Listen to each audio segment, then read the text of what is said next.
The entire history of ancient China, the army beneath the earth, they found him underground. Not alone, not forgotten. In 1974, farmers digging a well in northern China struck something hard. It was not stone. It was not metal. It was a face. A human face, staring back through 2,000 years of darkness. Then another. Then hundreds. Then thousands. An entire army stood buried beneath the soil, frozen in perfect formation. Soldiers, generals, horses, chariots, each one carved with a different face, different armor, different expression. No two were the same. They were guarding one man, China's first emperor, Qin Shi Huang. As archaeologists uncovered the scale of what lay beneath the ground, a chilling question began to spread. What kind of ruler needed an army in death? And why had he tried so hard to erase everything that came before him? Because this tomb was not just a burial site. It was a warning, a monument to power, a monument to fear, a monument to control. And the story of how it came to exist begins not with an emperor, but with fire, when China was still becoming. Long before China had a name, the land already had a memory. Rivers shaped the earth. The Yellow River flooded without mercy, destroying villages, then leaving behind rich soil that brought life again. People feared it. They respected it. They depended on it. Families gathered near water. They planted rice and millet. They raised animals. They passed stories from mouth to mouth, generation to generation. There were no emperors yet, only survival. Slowly, villages became towns. Towns became early states. Leaders rose not by crowns, but by strength and belief. To understand the world, they asked questions. And they asked the dead. They carved questions into animal bones and turtle shells. They heated them until cracks appeared. These cracks were read as answers from ancestors. These were oracle bones. They asked, will we win the war? Will the harvest survive? Should the king make a sacrifice? These bones are the oldest written records in China. They tell us something powerful. China's history did not begin as myth. It began with real people, real fears, and real decisions. Bronze, blood, and the Shang dynasty. The Shang dynasty rose through strength. Their cities were protected by walls. Their armies carried bronze weapons. Their kings ruled through ritual and fear. They believed the dead watched the living. Sacrifice was not rare. It was normal. Prisoners of war were offered to ancestors. Power came from showing that the king controlled both life and death. The Shang ruled for centuries. But fear is never permanent. Another group rose against them, the Zhou. And the Zhou did something dangerous. They explained why the Shang had fallen. They said heaven had abandoned them. This idea became known as the mandate of heaven. It said that rulers were chosen not by birth alone, but by moral behavior. A cruel king would lose heaven's support. Natural disasters and rebellion were signs. This belief changed everything. Rebellion was no longer treason. It was justice. The age of war and ideas. As Zhou power weakened, China fractured. This era became known as the Warring States period. 7 major states fought endlessly. Armies numbered in the hundreds of thousands. Cities burned. Families were torn apart. Entire regions were emptied by war. But something else was happening. Thinkers were born. Confucius taught order through kindness, respect, and duty. He believed society could be healed through moral leaders. Legalist thinkers disagreed. They believed people were selfish and weak. Only strict laws and harsh punishment could keep order. Taoists looked at the chaos and said the world was broken because humans tried to control it too much. Ideas fought just like armies did. And one state listened carefully. Qin, the rise of the first emperor. Qin was ruthless. Its laws were strict. Punishments were severe. But its army was disciplined and unstoppable. One by one, Qin destroyed the other states. Then, in 221 BCE, it happened. For the first time in history, China was unified. The ruler did not call himself king. He called himself emperor. Qin Shi Huang. He standardized writing so all could communicate. He standardized money so all could trade. He standardized laws so all would obey. China became one system. But unity came through terror. Books were burned. Scholars were silenced. Speaking of the past became a crime. History was dangerous, because history could question power. So the emperor tried to erase it. Immortality and the city of the dead, Qin Shi Huang feared death. He searched for eternal life. He trusted alchemists. He drank mercury, believing it would make him immortal. Instead, it likely killed him. But before his death, he prepared something unimaginable. An underground empire. Thousands of workers built it in secret. Many never left. Rivers of mercury flowed beneath the chambers. Traps guarded the tomb. And standing watch forever. The Terracotta Army. When the emperor died, the Qin dynasty collapsed almost instantly. Fear had held it together. Without him, it shattered. Dynasties rise, dynasties fall. From the ruins rose the Han dynasty. They embraced Confucian ideas. They built schools. They recorded history instead of burning it. China entered a golden age. Paper was invented. Trade expanded. The Silk Road connected China to the world. But corruption returned. The Han fell. China split again. This cycle repeated. Unity, prosperity, decay, collapse. The Tang brought another golden age. The Song advanced science, but lost wars. The Mongols conquered China as outsiders. The Ming rebuilt and explored the seas. Then turned inward. Fear returned. And fear has consequences. The shadow that never left. The final dynasty, the Qing, could not withstand the modern world. Foreign powers forced open China's doors. Rebellions tore the empire apart. In 1912, Imperial China ended. 2,000 years of emperors were gone. But beneath the earth, the first emperor still waited. When his army was discovered, it sent a message across time. You can burn books.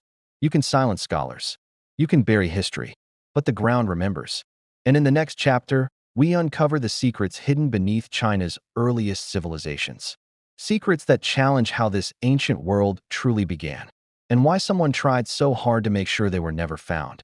The bones that should not exist, they were not supposed to be there. Buried deep in the soil, far from palaces, far from written records, archaeologists uncovered bones that did not fit the story China had told about itself for centuries.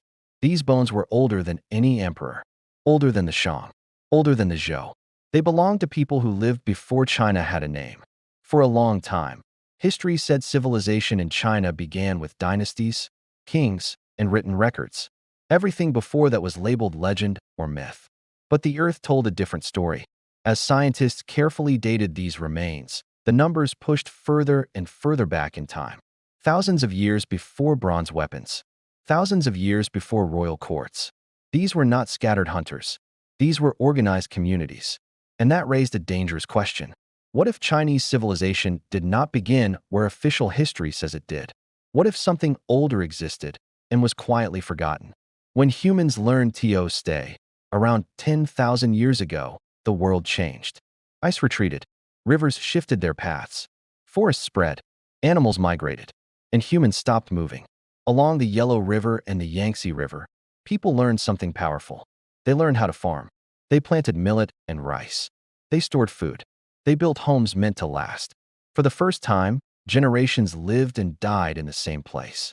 This created something new. Community. With community came rules. With rules came leaders. With leaders came power. Archaeologists later named these early cultures Yangshao and Longshan. At first, they looked simple. Painted pottery, stone tools, small houses. But as excavations continued, the truth became harder to ignore. These were not peaceful villages. They were preparing for something. Walls, moats, and fear. The deeper archaeologists dug, the more signs of fear they found. Walls rose around settlements. Moats surrounded towns. Watchtowers stood where fields once stretched. These people expected violence. Longshan sites revealed fortified cities built centuries before the first emperors. This meant conflict already existed long before dynasties claimed authority. Even more unsettling were the burial sites. Some graves were filled with valuable objects. Jade, fine pottery, tools made with care. Other graves were empty. This was not equality. This was hierarchy. Power existed. Wealth existed. Control existed. And where power grows, sacrifice often follows. Ritual and blood before kings. At several Longshan sites, archaeologists made a disturbing discovery. Human remains showed signs of ritual killing. Skulls separated from bodies. Bones placed carefully, deliberately. This was not chaos. This was ceremony. Long before emperors claimed the mandate of heaven, people already believed that power required sacrifice. Leadership was not gentle. It was enforced. These early societies were already testing ideas that later dynasties would formalize: control through belief, fear, and ritual. The roots of imperial power were already growing. And then, buried beneath layers of earth, archaeologists uncovered something even larger, something undeniable. Harlitu, the city that changed everything. Harlitu was not a village. It was a city where there was two true organisms made to berholder. Large palatial structures stood at its center. Bronze workshops produced tools and ritual objects. This was state-level society. The Arbon dating placed Harlitu around 1900 detache. Before the Shang Dynasty, this discovery shocked Chinese archaeology. Because Harlitu was young and it was then complex civilization existed. The earlier than written history allowed some scholars whispered a forbidden Xia. The Xia dynasty had long been dismissed as legend. Stories told by later rulers to explain their own race. No written records from the Xia survived, but Harlitu much yet determined the scale, the location, history was no longer stable. While the Xia were dangerous, the Xia were remembered in later texts as a warning. Their final ruler was said to be cruel, corrupt, blind to suffering. Because of this, heaven withdrew its favor. The dynasty fell. This story justified every rebellion that followed if the Xia truly existed. Then it proved something trivial. That no ruler was permanent, that heaven could turn against Ion. That legitimacy came from behavior, not blood. Every emperor feared this idea. It meant power was conditional, and that was the rule. So uncertainty remained. Harlitu was studied carefully, quickly. Shang Xingdui, another China then came Shang Xingdui, far from the Yellow River, in Sichuan. Archaeologists uncovered objects that did not look Chinese, at least not in the way history expected. Look the bronze masks. A stretched lady. Had a slogan in expressions no one could explain. The technology was advanced. The style was unique. The culture was completely different. No historical texts described the Spopa, no dynastic records mentioned them. They had existed. They had thrived, and then they vanished. Rare objects were buried deliberately, not destroyed, not scattered, hidden. Shang Xingdui revealed a truth too complex for simple stories. Ancient China was not only civilization. It was mine. Their past that refused to stay buried as discoveries mounted. One pattern became clear. History had been edited, not destroyed until reboots happened. The Yellow River story became dominant, because it was asked to rule a single origin, then one competing pasta. Complexity threatened unity. Unity protected power, but the land remembered everything. Buried cities, silent bonus, forgotten cultures. Earth dynasty claimed heaven as approval. Earth believed it had restored order. Earth eventually fell, because power always decays. When thinkers reshaped how China ruled itself, and on decision, both determine whether fair or belief would guide the empire for thousands of years. A land that never stopped bleeding, the war never truly ended. Even when walls were rebuilt, even when kings sat on thrones, even when treaties were signed. Because in ancient China, peace was only a pause between disasters. After the Zhou dynasty weakened, the land shattered. States broke away. Borders shifted. Alliances formed and collapsed overnight. This age would later be called the Warring States period. But to the people living through it, it was simply life. Children grew up hearing marching feet. Farmers planted crops knowing armies might burn them before harvest. Entire villages disappeared between seasons. Kings no longer fought for honor. They fought to erase rivals completely. War became organized, systematic, relentless. Armies reached sizes never seen before. Hundreds of thousands moved as one body. Roads were built not for trade, but for troops. Victory was not enough. Enemies had to be destroyed so fully that no one could rise again. And yet, amid this endless violence, something unexpected happened. Ideas appeared. The thinkers who walked through war, they carried no weapons. They wore simple clothes, traveled on foot, and spoke instead of fought. These were philosophers. Men who believed the chaos was not only caused by weak armies, but by broken thinking. They moved from court to court, offering kings advice, not on how to win battles, but on how to control people. Some rulers ignored them. Others listened closely, because swords could conquer land, but ideas could conquer generations. Confucius and the dream of order, one thinker stood apart. He was poor, unimportant, often ignored. His name was Confucius. Confucius looked at war, and saw a deeper sickness. People no longer knew how to behave. Children disrespected parents. Officials abused power. Rulers ruled for themselves. Confucius believed chaos came from forgetting relationships. His solution was not violence, but discipline of character. Respect elders. Honor tradition. Follow ritual. Know your place. A ruler should lead by example. A father should guide with care. A society should value duty over desire. If everyone acted correctly, harmony would return. But warlords laughed. They did not want patience. They wanted obedience. Confucius died believing he had failed, but his words did not die with him. They waited. Legalism. Fear as a weapon.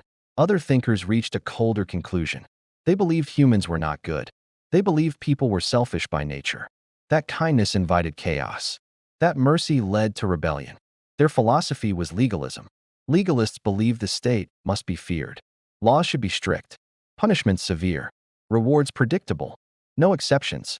No forgiveness. Families were punished together. Disobedience was met with death. Order was enforced through terror. To legalists, morality was irrelevant. Only results mattered. Some rulers were horrified by these ideas. Others saw something powerful. Control. Taoism and the path not taken. There was another voice. Quieter. Almost ignored. Taoist thinkers rejected control entirely. They believed the world had its own balance. That forcing order only created suffering. That rulers should interfere less, not more. The best ruler, they said, was barely noticed. But in an age of endless war, few kings listened. Taoism survived mostly in thought, not policy. The battlefield chose otherwise. Huan, when fear won, one state embraced legalism completely. Qin, its rulers believed fear was strength. Laws were unforgiving. Punishments were public. Discipline was absolute. While other states debated ideas, Qin trained soldiers. While others argued morality, Qin sharpened weapons. One by one, rival states fell. And then China was united. Under one man, Qin Shi Huang, the first emperor. He ruled through terror and knew it. He destroyed old noble families, controlled land directly, standardized writing, laws, and money. And then he attacked ideas themselves. Books were burned. Scholars were silenced. History was rewritten. Only the state's truth could exist. China was united, but it was terrified. When terror failed, fear held the empire together, but only while the emperor lived. When Qin Shi Huang died, terror lost its grip. Rebellions erupted instantly. Generals betrayed each other. The people rose. The Qin dynasty collapsed in just 15 years. A warning was written in blood. Fear alone cannot rule forever. From the ruins rose the Han dynasty, and the Han learned from Qin's mistake. They blended fear with belief. Legalist laws controlled behavior. Confucian ideas shaped minds. Education became power. History was written. Officials were trained, not born. China stabilized. For centuries. But control always carries a cost. Ideas that would never stop killing. The system worked too well. Confucianism became official truth. Questioning it became dangerous. Change slowed. As China expanded, corruption returned. Court politics poisoned power. Rebellions followed. The Han fell. China fractured again. 3 kingdoms rose and bled the land dry. Dynasties reunited and collapsed. Patterns repeated endlessly. All because of ideas. Ideas about order. Ideas about power. Ideas about who should rule. Every ruler believed they could control history. None succeeded. And in the next chapter, China will turn away from the world, closing its doors, burning its ships, and choosing fear over curiosity. A decision that would change global history forever. The ships that should not have existed, they should not have been possible. That is what makes them so shocking.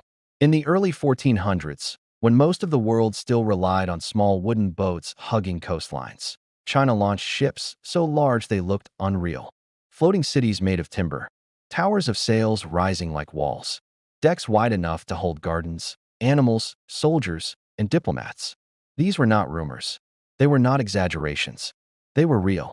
Each ship carried thousands of men. Navigators, translators, doctors, soldiers, craftsmen, officials, entire systems of government at sea. The fleet moved as one, stretching across the horizon, blocking the sun. Nothing like it existed anywhere else on Earth. And this fleet did not sail to escape danger. It sailed to announce dominance. China did not fear the ocean. China had already mastered it. And at the center of this impossible armada stood a man whose life had already been taken from him, yet who would be trusted with the greatest power the sea had ever seen. His name was Zheng He, and his journey would mark the moment China touched the world before choosing to let it go. Zheng He, the man without a future. Zheng He was never meant to lead anything. He was born in the far southwest of China, into a Muslim family during the final days of Mongol rule. His childhood ended early. War came. His home was destroyed. He was captured. As a boy, he was taken from everything he knew. He was made a eunuch. In the Ming court, eunuchs were tools, trusted because they had no family, no lineage, no future of their own. Their survival depended entirely on loyalty to the emperor. Zheng He understood this better than anyone. He learned discipline. He learned silence. He learned obedience. But he also learned strategy, language, and leadership. And when the Yongle emperor seized power through violence and rebellion, he needed men who could not betray him. Zheng He became one of them. The emperor did not see a victim. He saw an instrument. And when the emperor dreamed of projecting China's authority beyond its borders, he placed the ocean into Zheng He's hands. Not with conquest, but with presence.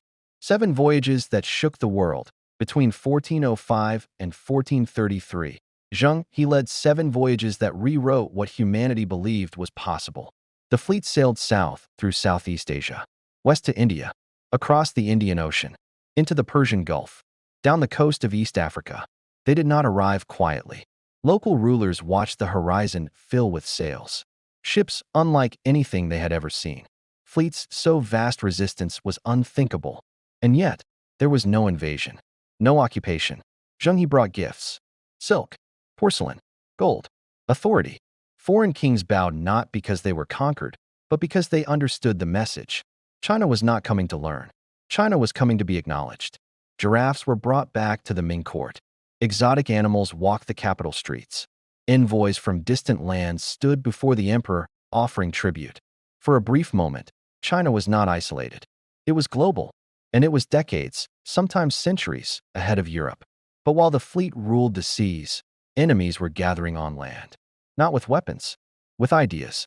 The fear of the outside. Inside the Ming court, resentment grew. Confucian officials hated the voyages. They were expensive. They strengthened eunuchs. They brought foreign influence. To the scholars, China was complete. Perfect. The Middle Kingdom. All wisdom already existed within its borders. Why look outward? Why invite outsiders? Why risk corruption?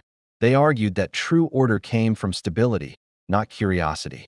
From tradition, not exploration. From control, not change. And when the Yongle emperor died, the balance of power shifted. The fleet lost its protector. Court politics turned ruthless. The voyages were called wasteful, dangerous, unnecessary. Records vanished. Logs were destroyed. Shipyards were shut down. And then the unthinkable order came. No more fleets. No more voyages. No more oceans. The greatest ships ever built were left to rot, or deliberately destroyed.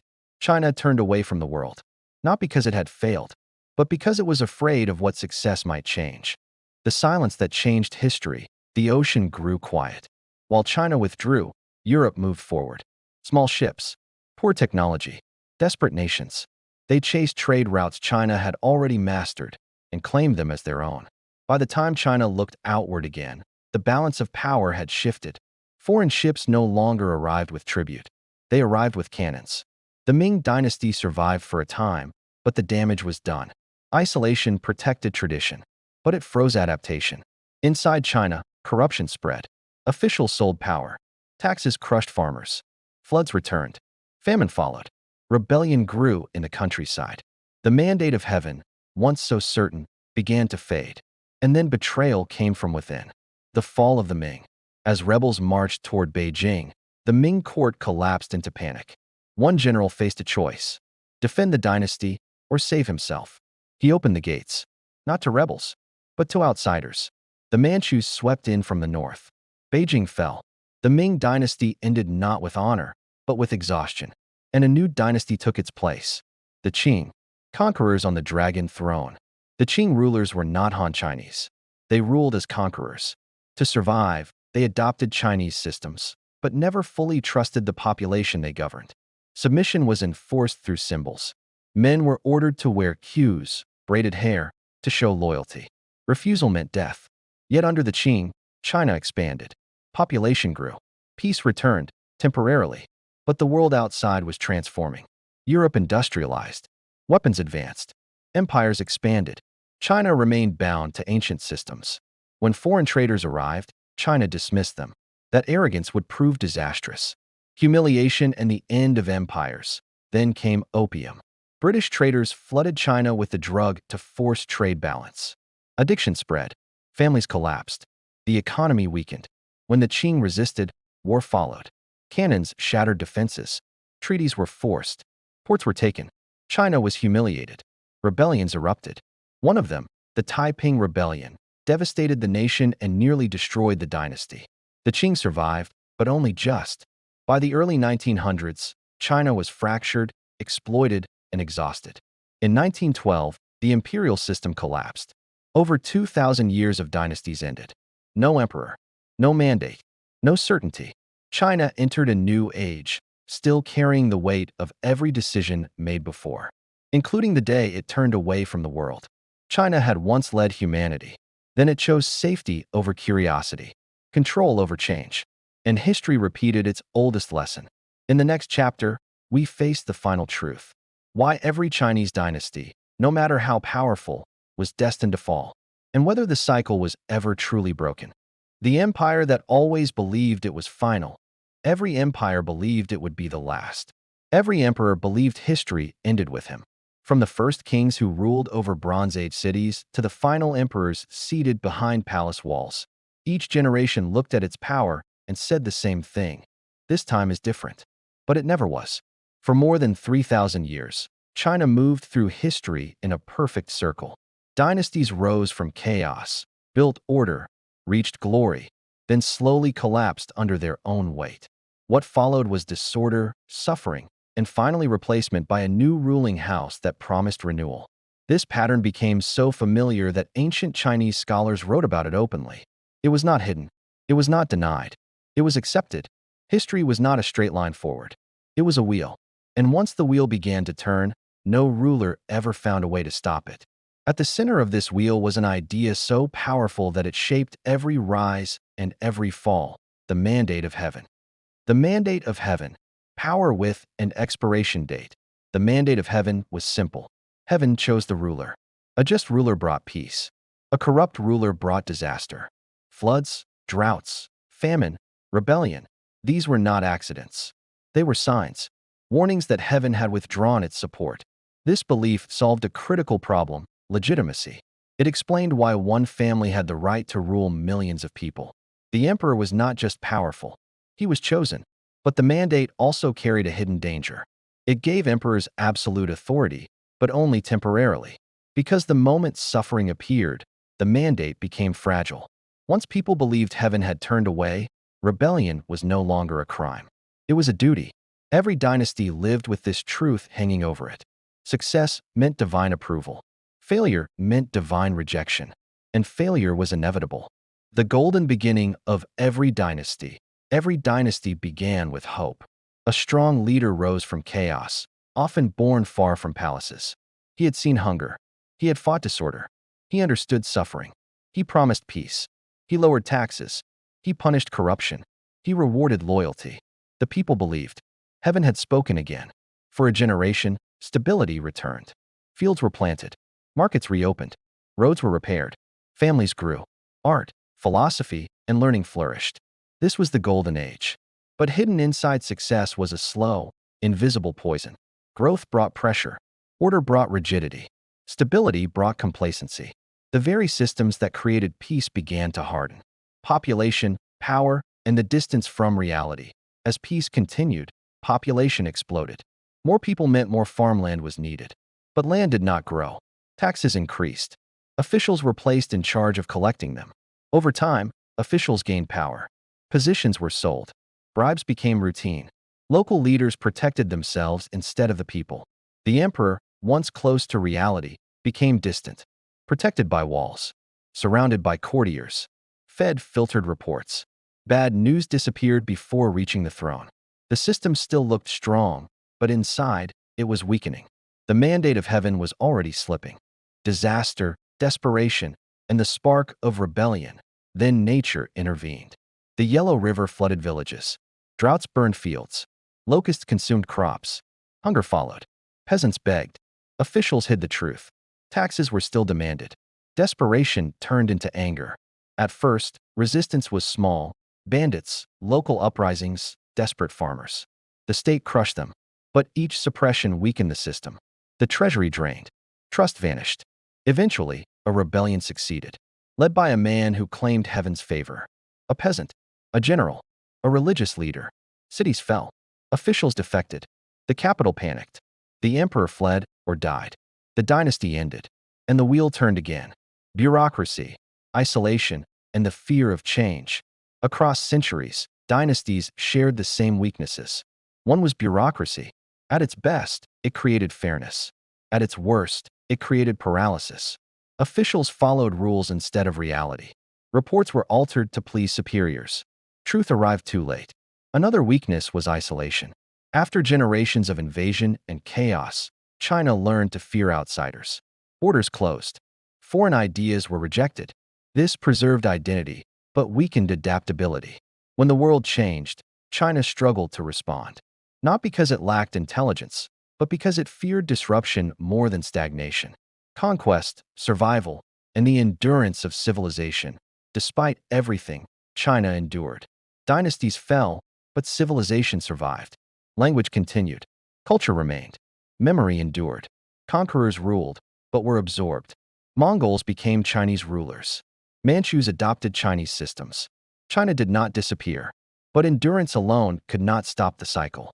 By the late Qing dynasty, the ancient system was collapsing faster than ever. Foreign powers humiliated China. Internal rebellions erupted. The mandate of heaven no longer made sense in a modern world. In 1912, the emperor abdicated. For the first time in 2,000 years, there was no throne. The cycle appeared broken. The final question: ancient China did not vanish. Its ideas lived on. Its habits endured. Its instincts remained. Centralized power, control of history, fear of chaos. The story of ancient China is not just history. It is a warning about what happens when stability becomes obsession, when tradition defeats flexibility, when power forgets people. Greatness does not fail because of weakness. It fails because it refuses to change. And one final question remains. If ancient China understood the cycle so well, why did no one ever stop it? In the final chapter, we confront the most unsettling truth of all, that the cycle may not have been a failure, but a choice. After the emperors, the silence. The emperors are gone. The thrones stand empty. The palace halls echo with silence. The dynasties that ruled for thousands of years exist now only in memory. When the last emperor stepped down in 1912, it appeared that a great cycle had finally ended. The mandate of heaven was gone. The divine ruler was gone. The system that had shaped China for millennia seemed to collapse into history. Many believed this was the end of ancient China. But ancient China had never depended only on emperors. Its true foundation was something deeper, something far more durable. Ideas. Ideas do not abdicate. They do not burn. They do not collapse when palaces fall. They endure. And in those ideas lies the final secret of ancient China. The memory of chaos. For thousands of years, Chinese civilization learned one lesson above all others. Chaos is worse than control. This was not theory. It was lived experience. Every dynastic collapse brought famine. Every civil war destroyed entire regions. Every rebellion left scars that lasted generations. Villages vanished. Families were erased. Records ended abruptly. People remembered this suffering, not as abstract history, but as inherited trauma passed down through stories, rituals, and silence. Freedom was admired, but stability was feared to lose. Over time, fear of chaos became stronger than the desire for liberty. This fear survived the fall of emperors. It shaped what came next. The blending of ideas into a civilization. Ancient China was never ruled by one philosophy. Confucianism taught harmony, hierarchy, and moral duty. Legalism taught control, law, and enforcement. Taoism taught balance, restraint, and humility. Over centuries, these ideas did not compete. They fused. The result was a civilization that believed society must be managed, order must be preserved, and unity must be enforced when necessary. Not out of cruelty, but out of memory, out of survival. This belief outlived dynasties. It survived conquest. It endured humiliation. It became embedded not just in government, but in culture itself. Continuity as the greatest achievement. Ancient China's greatest achievement was not conquest. It was continuity. Other ancient civilizations fractured or disappeared. Rome fragmented. Mesopotamia faded. Egypt became something else. China endured. Its written language evolved, but remained readable. Its rituals changed, but remained familiar. Its history was recorded, edited, preserved, but never abandoned. This continuity was intentional. Chinese rulers understood something with brutal clarity. A civilization without a shared story cannot survive. History is a tool of survival. Every dynasty rewrote the past. Failures were blamed on previous rulers. Successes were highlighted. Mistakes were softened or erased. This was not simply deception. It was survival strategy. History provided legitimacy. Legitimacy created obedience. Obedience preserved order. Archives were guarded. Texts were edited. Scholars were promoted or silenced. The goal was not objective truth. The goal was continuity. Because a fractured memory leads to a fractured people. The silence is in the ground. This explains why ancient China still holds so many unanswered mysteries. Lost cities, sudden collapses, cultures like Xingdui that appear and vanish without explanation. Not every silence is ignorance. Some silences were deliberate. Certain histories complicated the narrative of unity. Certain truths threatened order. Certain memories were too disruptive to preserve. The past was curated, not erased, but shaped. When the modern world arrived, with machines, firearms, and global empires, the ancient balance cracked. The old systems could not contain new forces. But even in revolution, ancient instincts guided the future. Central authority returned. History continued to be managed. Unity remained sacred. The cycle did not end. It evolved. The structure changed. The language changed. The instinct remained. The final truth: this is the last secret of ancient China. The cycle was not a failure. It was a choice, a response to centuries of trauma, a shield against collapse, a system designed to endure, even at great cost. Freedom was often sacrificed for survival. Truth was often shaped for unity. Change was delayed to preserve stability. Each generation paid the price, but civilization endured. The Great Wall still stands, not only as stone, but as mindset. The tombs remain sealed, not only with earth, but with memory. Ancient China does not ask to be admired. It asks to be understood, because its story is not over. It reminds us that history is not a straight line. It is a circle, and every civilization must decide, break the cycle, or learn to live inside it.